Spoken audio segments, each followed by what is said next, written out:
Parenting is a challenge, and most of us are learning as we go. Dad Guild is here to help us find our way on this journey. Our mission is to support and empower anyone who identifies as a father By offering opportunities for connection, education, And community engagement. Everyone's parenting needs are unique. We know we don't have all the answers. but we believe in the power of community. We invite you to join us as we share our stories and learn from one another. This is Modern Pop. And welcome everybody to another episode of Modern Pop, a Dad Guild podcast. Here we are. How you guys doing? Doing well. I'm great. I'm doing Nice. really well. So in this episode, we are continuing our conversation about becoming a father. The prompt that we had, I'm just going to read that again just to get us going. Becoming a father is a huge change in your life. And for many of us, unlike our partners, we didn't experience it until it was literally happening. What was that like? What turned out to be way different than you thought? How did you cope or not with that literally life-changing moment? Hearing that prompt again just reminded me of something that I had wanted to talk about that we haven't hit on yet, which is like what was way different. Right. You can tell that I wrote that. What was way different? That's how I talk. And I remember being very not worried, but like not looking forward to changing diapers. That was like a thing that my mind latched onto, that I was like, changing diapers is going to be gross and I'm not like going to like it, you know? And it's something I've always like, I'm not a pets person, and I'm very like, don't ever want a thing that I have to clean up its poop until I had children. And I was like, do I want to clean up their poop either? Like, I don't know. And the craziest thing is like, not a big deal at all. Never cared. Like from the first diaper I changed, it was like, oh, this isn't bad. I mean, sometimes it's terrible and sometimes there's like diarrhea all over everything and you're throwing them in the shower, and I've cleaned up so many worse messes than I could ever imagine, but it wasn't actually that bad. Right. Like it really wasn't. Right. For me, like it wasn't that bad. The thing that was way worse was the sleep thing, you know? Yeah. But the diaper changing was like, oh, just immediately not a big deal, you know? And that was like the thing that was hanging over me, I think, before the first one was born. I'm cracking up because I went to a comedy show the other night, and the comic was like, all right, who knows about, like, who's familiar with blowouts? And I'm like, yeah, blowouts, I know.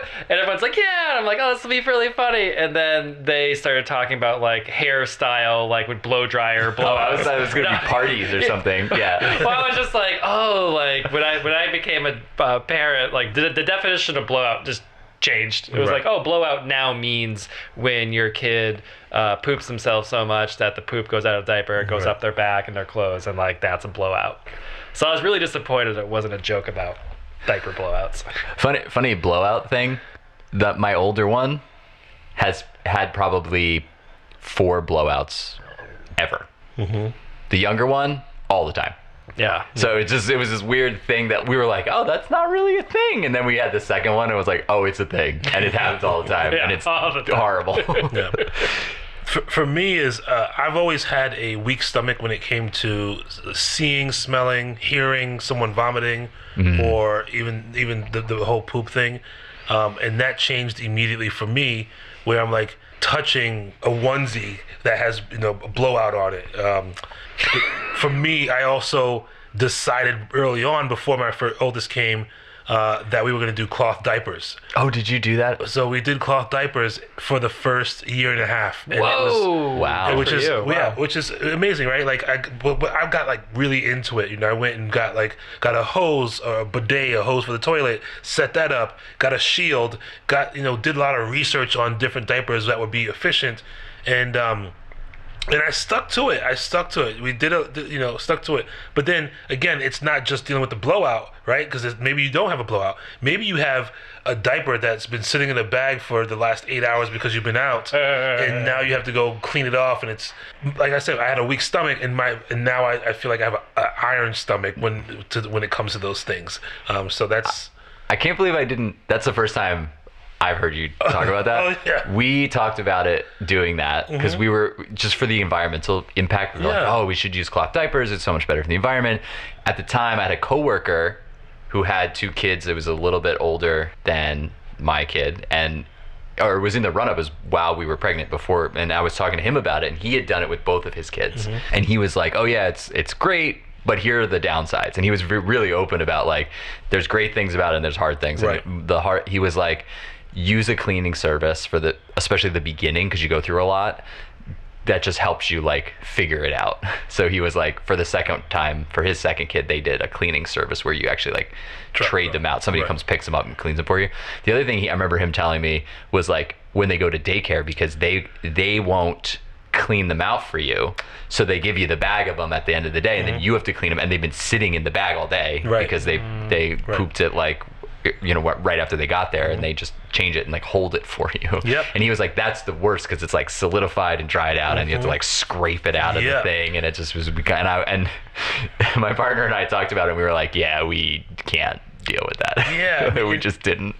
And it depends on the brand you get. You know, I had, like I said, I really got into it. So I had a shield where you clipped it into the shield, and then you could spray right inside the shield without any splatter and go right into the toilet.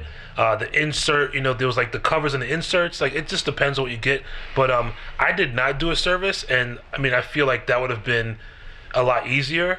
But I look back that we also stocked up. Like, I went all in on this and bought like, all right, we're gonna need 30 diapers, right, to start, because I want to be on a 6 diaper cycle where I'm washing, you know, the first 10. Anyway, but what I thought was really interesting is that also daycares, I mean, I feel like they don't really like changing cloth diapers, but what I remember, it's an extra step, like, because it's different, because most people don't. I think if everybody did it, it would probably they'd have like a better process around it. But and I remember, so after my second was born, we immediately stopped cloth diapers. I was like, there's no way we're gonna have time to do this.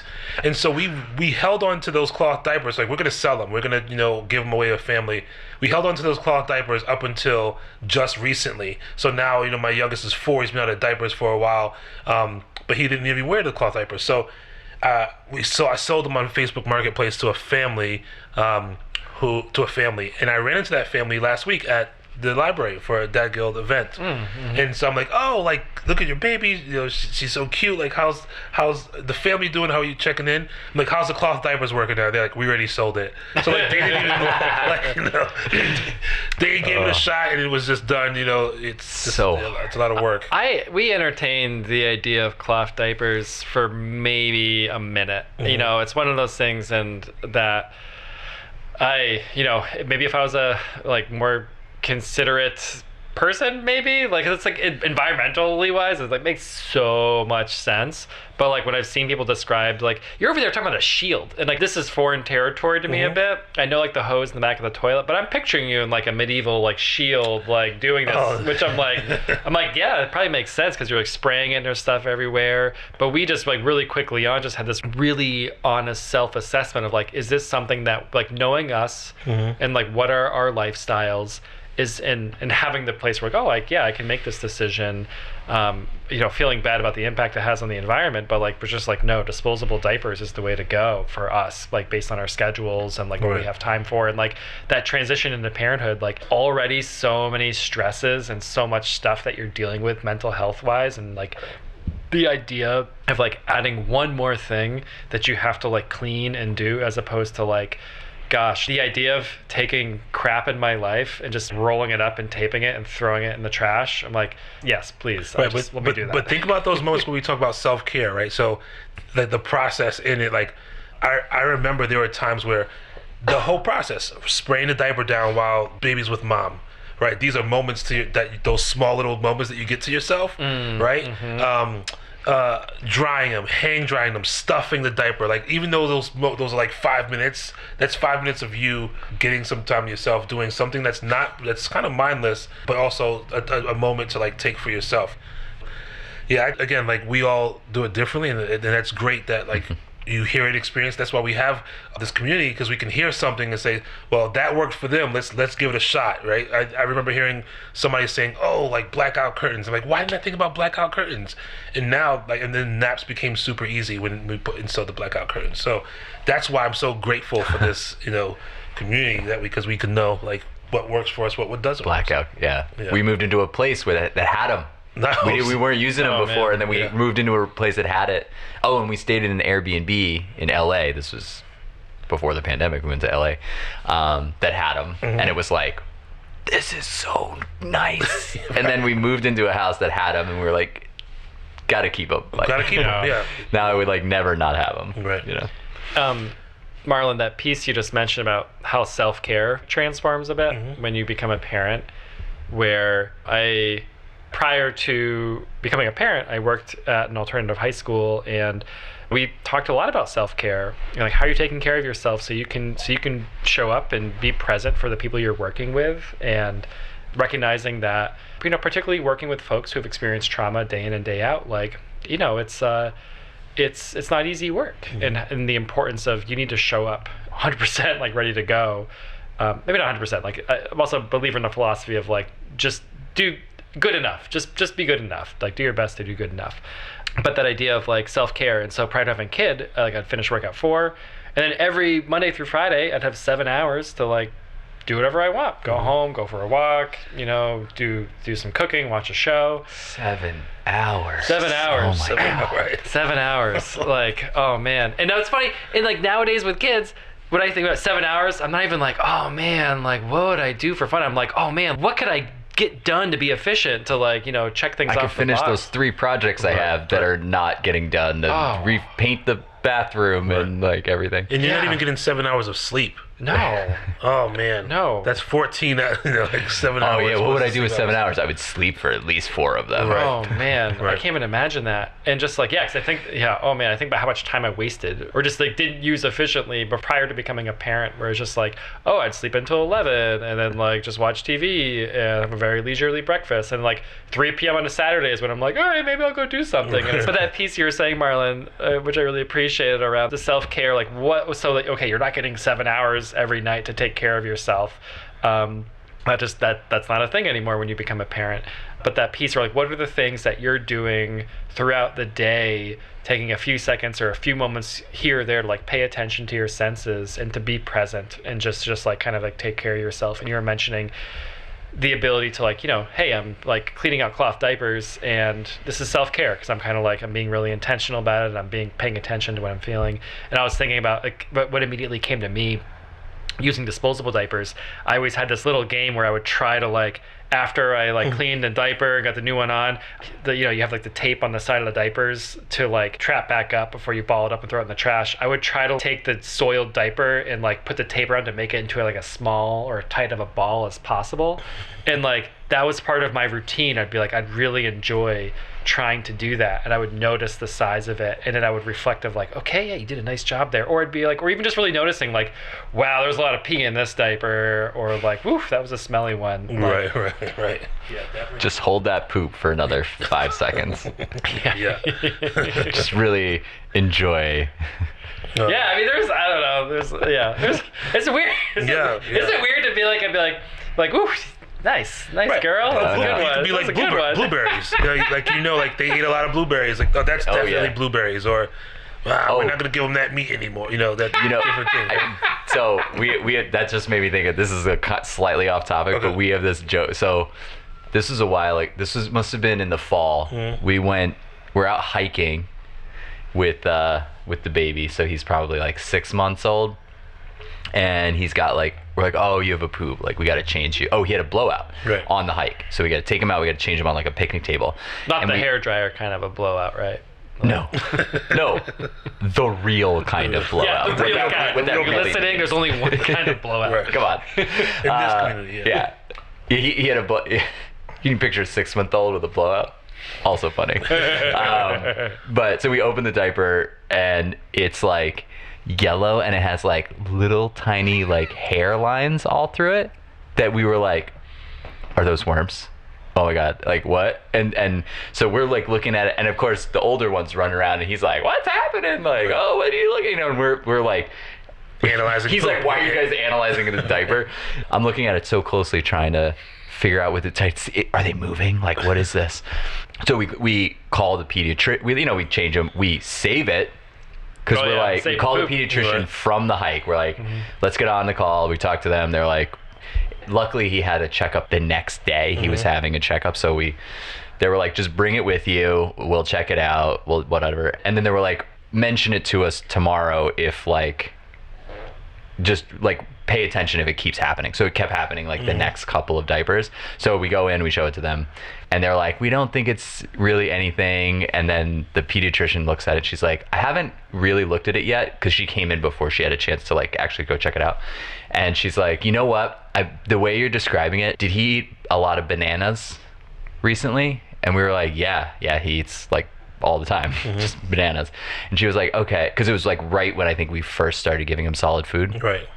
And she was like, yeah, sometimes bananas can kind of look all like this weird stringy, like the seeds get like all squished out into these long like strips, and it looks kind of weird, and it could kind of look like worms. She's like, I'll go check and I'll come back and tell you, but I'm pretty sure that's what it is.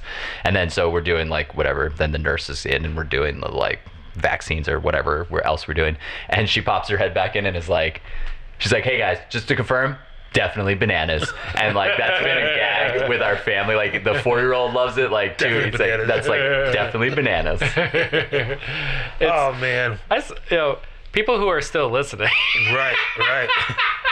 I said, like, this is our first one. No, we do analyze poop. We're just talking about poop. Yeah. And I think it's like a perfect example. Like, so, like, one, I apologize if you were trying to, like, take your lunch break and, like, I'm going to check out the new Dad Guild podcast while I eat, like, my banana. It's like, sorry about that. Maybe, or folks who have, like, get queasy pretty easily. But, I think that this conversation also, like, beautifully highlights how your life transforms and how it transitions when you become a dad, when you become a parent, when you're responsible for a small human being. And I think that piece of like, prior to having a kid, I would never be sitting around talking about poop consistencies and like in a non-funny way, but just like talking, like being really interested. And after you have a kid and you're like, oh man, yeah, it just becomes a way of life. And you're like, I'm very interested and I'm talking about this. And that is just like, that's the reality. When you become a parent, when you're taking care of a small child, when you become a dad, it might be an awkward transition for some people, but like this is your life now. This is your life. Comparing poop with other people, or throwing like poop in a plastic bag and calling the pediatrician, and like being eagerly awaiting, not eagerly, but like anxiously awaiting results as someone like checks it out. Like that's what you carry all the time. Yeah. All right, should we hear another call? Let's hear another call. So this is Taylor Brown. Taylor is recently a dad of, just became a father to twins. Yeah. Oh man, I can't imagine anyone who's raising twins out there. Like, you have some kind of superpower. Hi everyone, this is Taylor Brown, recording here in Reston, Virginia. My wife Jenna is from Montpelier, Vermont, and I've known Marlon for about 15 years, a board member of Dad Guild, so excited to record today. Kaylin and Emery, my two children, were born September 27th. They're for 2021. They're fraternal twins, born about 6 minutes apart. Kaylin was born at 6 pounds 6 ounces, and Emery is about 4 pounds 11 ounces. And the transition's been wild. I mean, Emery, the first 5 days of her life, she was in the NICU. Kaylin came home after about 2 days in the hospital, so that initial stage was pretty crazy, in terms of having one baby at home and one baby in the NICU and going back and forth to doctor's appointments, etc. So pretty wild. The transition's been pretty wild. My wife Jenna was on bed rest since week 32 of pregnancy. The twins were born at 37 weeks, so it's been a pretty crazy ride for us here. And being a father made me reflect a lot about my own upbringing. My parents were divorced at age 5 or 6 for me. I was the only child until my dad remarried and have I have a half sister and some stepsisters as well. So reflecting a lot about that during that transition period as well. And things are adjusting. They're adjusting with our marriage, having 2 kids, me going back to work. I luckily very fortunate to have 6 weeks off of work initially. Then went back to about half time for the remaining 8 weeks of 2021, and now I'm back about 4 days a week as we get readjusted here in January.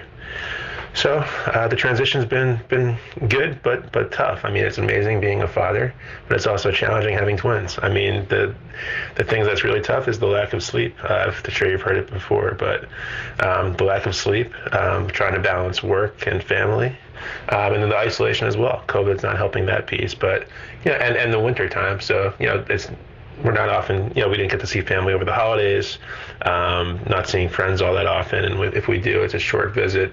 So really looking forward to the springtime, hopefully COVID being over, or improving, and this way we can interact with families, and I can, start interacting with fathers, and that's the mission of Dad Guild.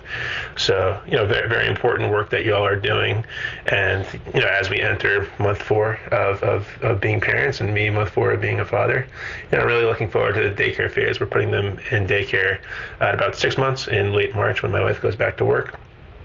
And looking forward to bonding with other families at the daycare, in the greater community as well. So thanks for your time, and best of luck in all that you do, Dad Guild. Twins. I mean, at one point I said I want to have twins and just get it over with, because I know I wanted 2 children. I'm gonna have twins and get it over with. But just like, I mean, having 1 child, twins, it's all still a challenge. I wouldn't even know how to prepare for that at all. Sounds like Taylor, reflecting back on his upbringing and all the transitions, he's got all these transitions happening in his life, just like Kendall had mentioned, the unexpected, the birth that goes the birth happens, and you have a baby in the hospital, a baby at home, and moving all around. The logistics involved of that is just a lot to handle. Yeah, when I think about when our first daughter was born, and just that transition into becoming a father, and like your life just gets turned upside down. Like it's like everything you knew. It's like it's different. Like you're on different schedules. Your friends change really quickly. I can't say that for everyone, but I know for me, like it kind of turned into like folks who had kids. That's who we started like kind of connecting with and talking with.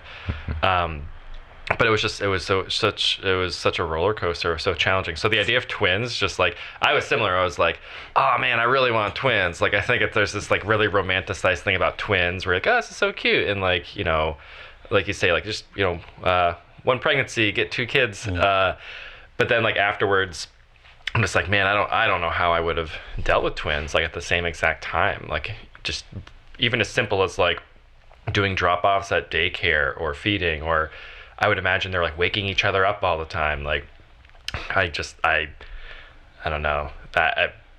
People who have twins, like I see you, and like keep it up, because I don't know how you do it. Well, yeah, the thing that I was thinking about too, just thinking of, previously we were talking about like building a connection and having different sorts of relationships, and now you're trying to do it like you're trying to do that 2 times at the same time. There's like the logistical stuff, which is like hard, right? I mean, you have to figure out, but then like navigating, like, I'm connecting with this one baby at home, and I'm like also probably conscious that I'm missing like the other one, or am I doing more to one, like at the same time? Like definitely have that with with 2 kids that are different ages, but at least there's like, you're okay treating them differently because they're different ages, right? But then you have these 2 babies that are like the same, like how do I give them a unique experience for each of them, but also like connect with them, right? Like have the time. I don't know. It just seems like that's like another additional complexity going on. No, I think what's great is we've listened to fathers who have had the opportunity to sort of be present in the first early stages, even though it's not long, but it's still some time. Taylor is 6 weeks, and what he took 6 weeks and then went back to work half time, and then is working 4 days a week. That's incredible, right? Like the fact that his employer allows him to do that. Again, with the bonding piece, allows parents to continue to work on that bond, and like putting daycare 6 weeks. That's another transition. They've had enough time where some families have to throw their kids, like, what is it, 8 weeks that you can start daycare, right into it, get right back to work, or he's allowed to go home and support his wife, who's home with the children, which is not that common for a lot of people. Yeah. So. Yeah, I think I had 2 weeks for each kid, which was great. I mean, I'm happy to have the 2 weeks, but I'm like, 6. Yeah. Well, my first kid, I quit.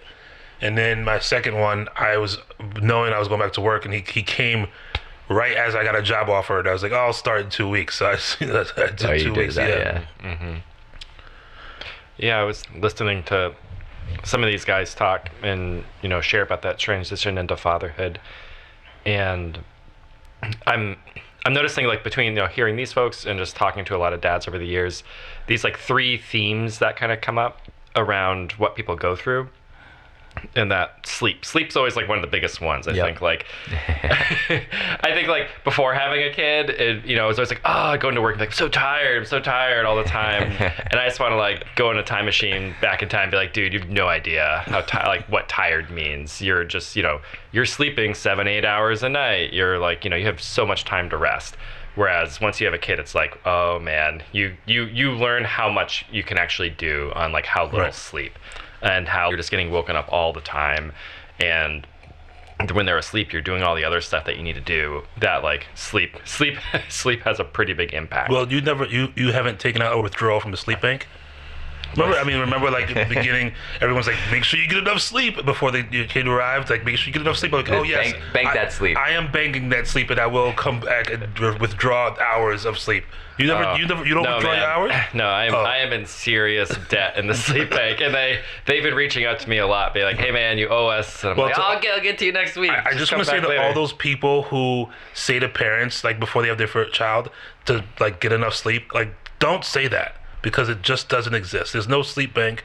It doesn't exist. So stop it. Yeah. Stop it. In fact, stay up all night, get used to it, and then, like, juggle as soon as you wake up, and then start, like, juggling things. Exactly. So it's not such a shock. Yeah. So there's the sleep piece. The other one, juggling all the things. I feel like that work-life balance, or just, like, trying to adjust of, like, when you're raising a child, whether or not you have a traditional job, you are with your kid, you are cooking, cleaning, doing your laundry. Your laundry increases so much. That's another, like, like, I remember, like, oh man, laundry's so annoying. And then once you have a kid, it's like, oh man, there's so much laundry. And, like, getting a load of laundry, like, out of the dryer, and it's, like, literally, like, 300 pieces of clothing that you, like, have to fold. And it's just like, oh man, I just do a load with, like, 8 towels. Like, that feels much better. But you just do a lot more laundry. But it's just, like, the juggling all the things. So, like, that work-life balance. And then that piece too, he mentioned, like, your partner, your relationship with your partner, like, changes so much, because you're just like, hey, you don't have the ability to be like, hey, let's go on a date and let's go away for, like, 6 hours, or let's go away this weekend, or, like, let's snuggle in bed and do nothing. Let's have a conversation about literally anything, and you're, like, being interrupted to be explained to about some show that. Yeah. I haven't had a conversation with my partner, and, like, I mean, it's so long. You really have to work at it. It's so challenging. But so, like, that adjustment piece of finding balance in all the things, finding balance, and then that third piece, the isolation. I think that people. That's one of those things, like, people know it's coming. It's right. like, you're gonna get isolated, but I don't think you realize how isolated you get and how quickly. I just remember, like, all my friends who I did have, and they're still friends with them, but it became really challenging to hang out, because they'd be like, oh, we're gonna go see this band at 11 o'clock. I'm like, oh, in the morning? That's sweet. They're like, no, at night. I'm like, what do you mean 11 o'clock at night? Like, who goes out? Like, I can't go at 11 o'clock at night. And they're like, well, what do you want to do? I'm like, well, don't come over for breakfast at, like, 6:30 tomorrow morning. And they're like, no, I'm not doing that. And you're like, well. No, because I'm going to see a band at 11 o'clock at night. Yeah, and then you're like, well, this has been nice. I've enjoyed our relationship, and I wish you the best. Mm-hmm. But then, like, especially, if you're one of the first to have kids in your friend group, or if you don't have a lot of friends, just, like, all of a sudden it's like, hey, you're taking care of this kid, and, like, you're not connected to a lot of people who like get it what you're going through.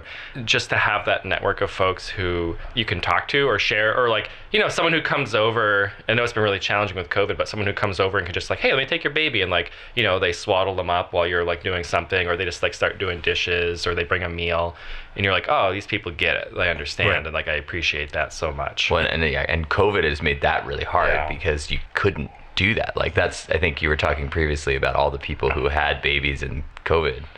Like you couldn't have somebody come over to your house and like hold your baby while you take a shower, you know, like that's really been super crazy that you can't have that, you know? Yeah. And I know so many parents too, who they want to, like they're at this point in the pandemic where it's been 2 years, and they want to start like doing more, but they still feel really nervous because they're like, oh, I haven't taken my kid indoor to like play groups, and gosh, my kids can't be vaccinated, and I have a baby, and like, you know, what's feeling too risky, and like how am I making decisions about what am I potentially exposing my kid to versus what am I like just kind of accepting.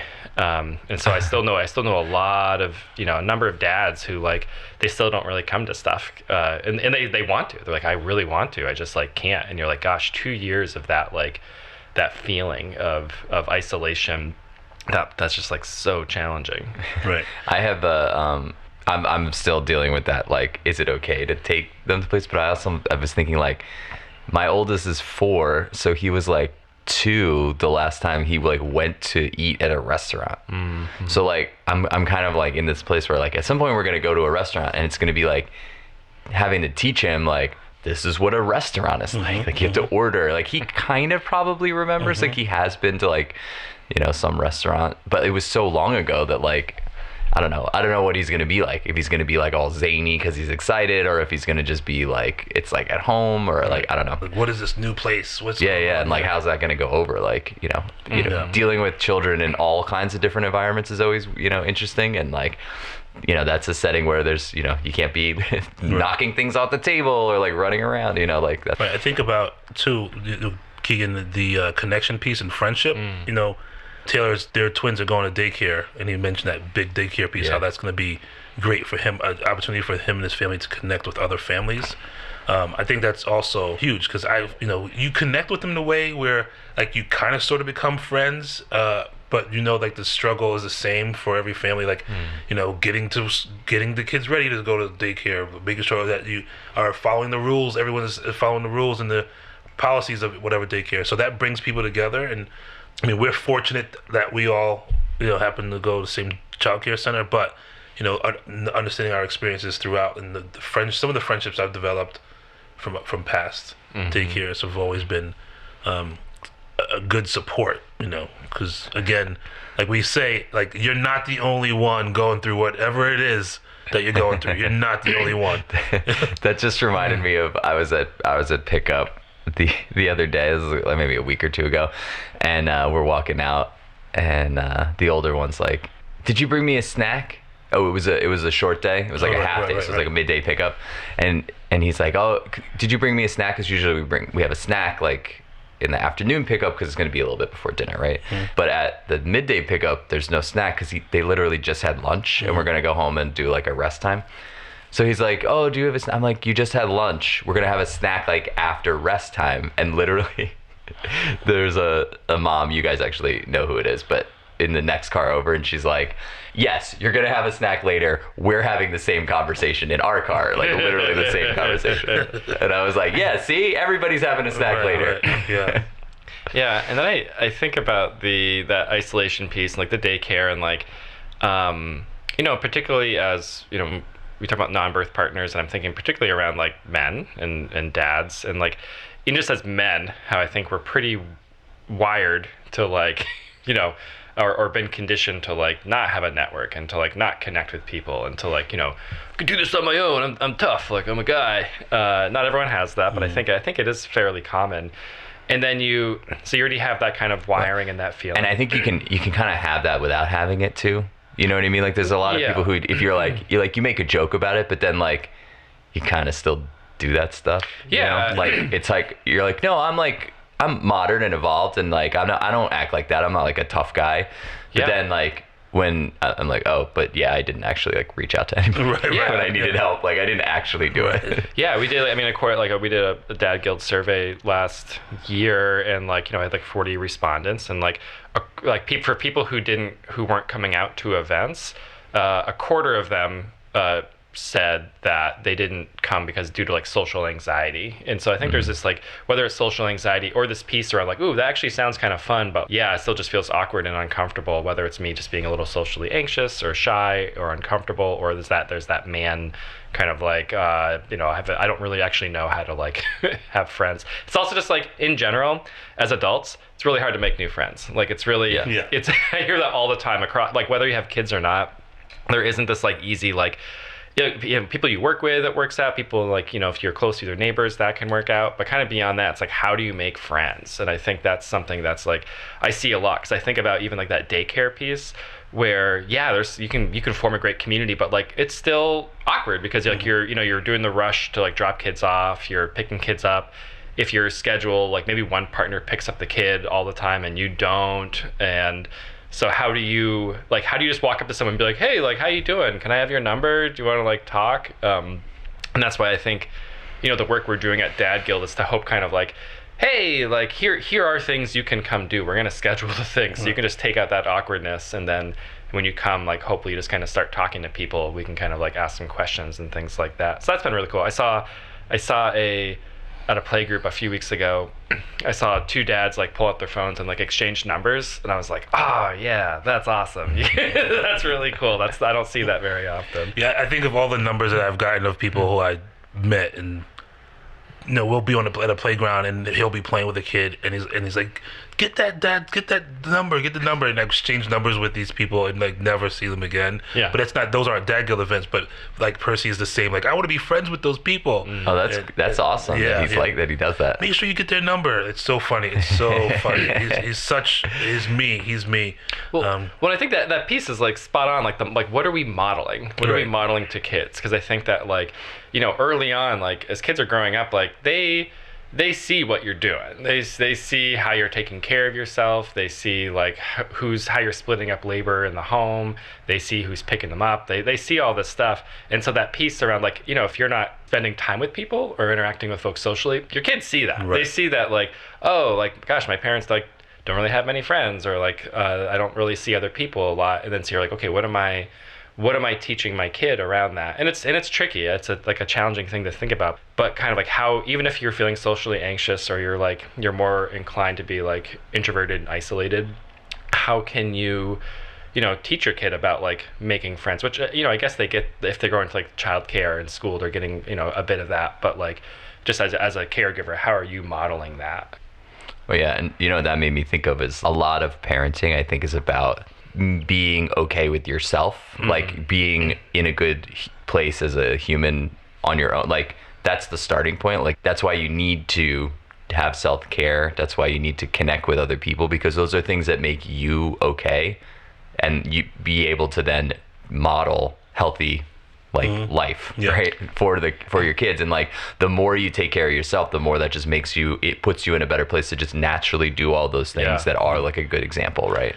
I was thinking there's a parenting podcast that my partner and I listen to called Good Inside, which that's kind of their premise, is like with everything, you know, all the chaos around you, just know that you're good inside. And it kind of approaches parenting from a very, let's understand how what you as a parent are like bringing to a situation, and how you can control yourself and like put yourself in a good place, and then that lets you do your best parenting and kind of like flow from there. They have a lot of good strategies, but I like that general idea of like the thing that you can control most in the world is like your own, how you are with the world, right? And I think that translates to just being a good being, like being a healthy being in the world, and also then to being a parent.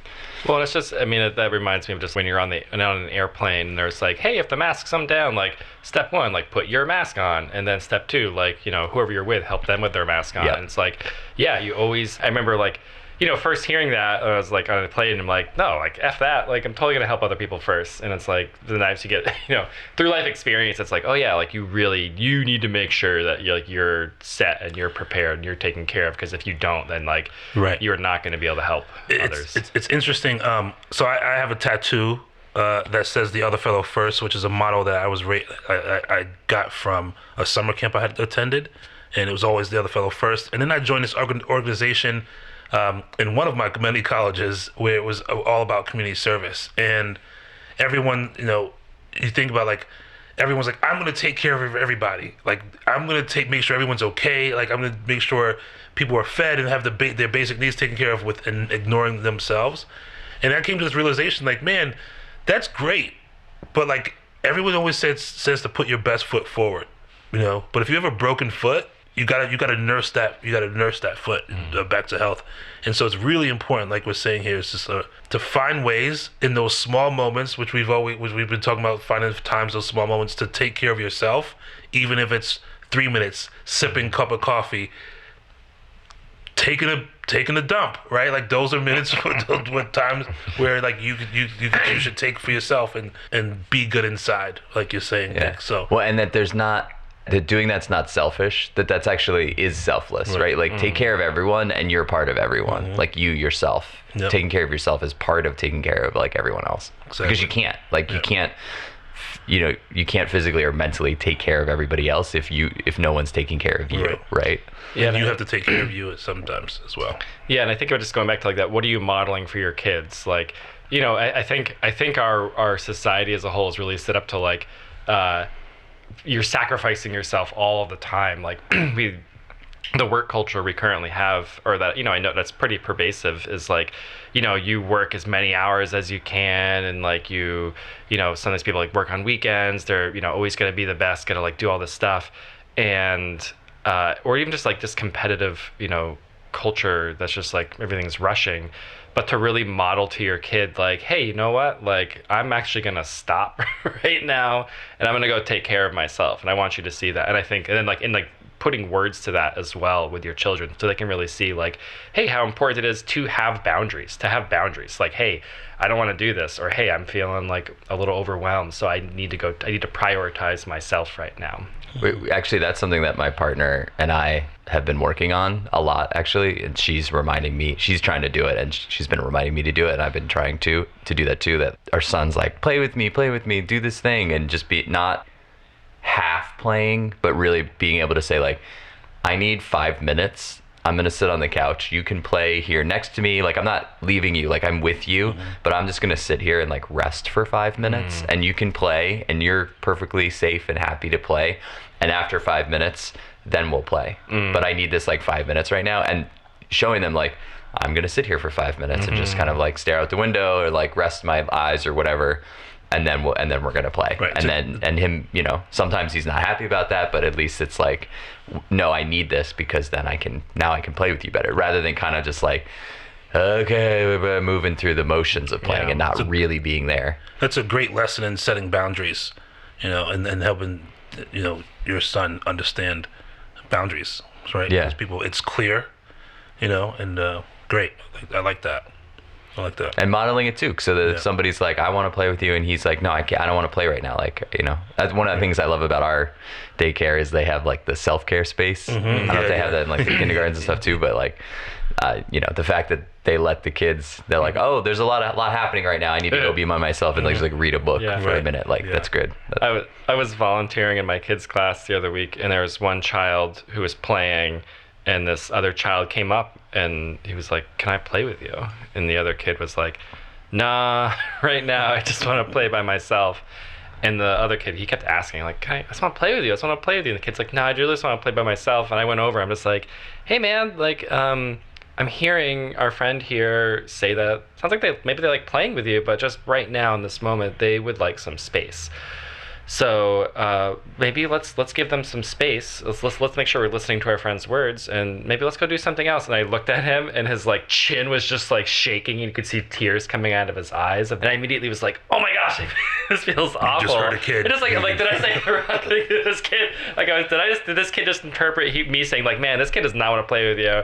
But then he ran behind a book case, and like I went over and was like, "Hey, do you want to read a book together?" And we read a book. And then after we would finish the book, I was like, hey, should we go check in with our friend, see if he wants to play now? And he went over and he's like, can I play? And the kid was like, yeah, sure. And they started playing.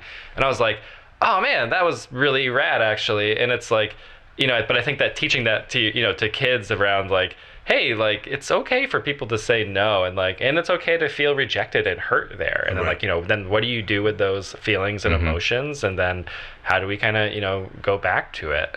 I was thinking that's the most important piece is it's okay to feel sad that your friend doesn't want to play with you right now, and also you can respect their boundary and go do something else, and let's figure out how you can manage your feeling right now. Yeah, I mean, as an adult male, I feel that all the time with my partner, where it's like, hey, do you want to do something? And she's like, no, I'm gonna do this other thing, and I'm like, but I'm like, my logical brain is like, oh, that makes sense, of course, give her space. But then my emotional attachment Keegan is feels really rejected, of oh man, that hurts so much, I just want to spend time with you. But then feeling that hurt, it's okay, what do I do with this now? Let's manage these emotions, and your partner hand loves on your you. Belly. Yeah. Name your emotion. Yeah, my 3-year-old the other day, I was upset, and she's like, Dad, she's like, give yourself a hug and take a breath. And you're just like, yeah, you're right. Thank you, 3-year-old, for telling me this. And that'll do it for this episode 3 of Modern Pop, Dad Guild podcast. It's been quite an episode. We talked about stuff that we all deal with as parents in general, and specifically fathers, sleep issues, juggling all the things, and relationship with your partner. Talked a lot about self-care and about pooping. I hope you guys weren't eating too much, particularly in the first half of the episode. Stay tuned to the feed for more episodes of Modern Pop, and we'll catch you next time. Modern Pop is produced by Dad Guild and hosted by Keegan Alba, Marlon Fisher, and Nicholas Kramer, and made possible thanks to the support of the Vermont Community Foundation. Editing and music by Nicholas Kramer. Special thanks to Taylor Brown and all of our members and donors. For more information about our organization, check us out online at www.dadguild.org and follow us on Instagram at dadguild. If you have any questions or comments about the show or something you'd like to share with our community, reach out to podcast@dadguild.org. And remember, as caregivers, community is one of the most powerful tools any of us can leverage. This is Modern Pop.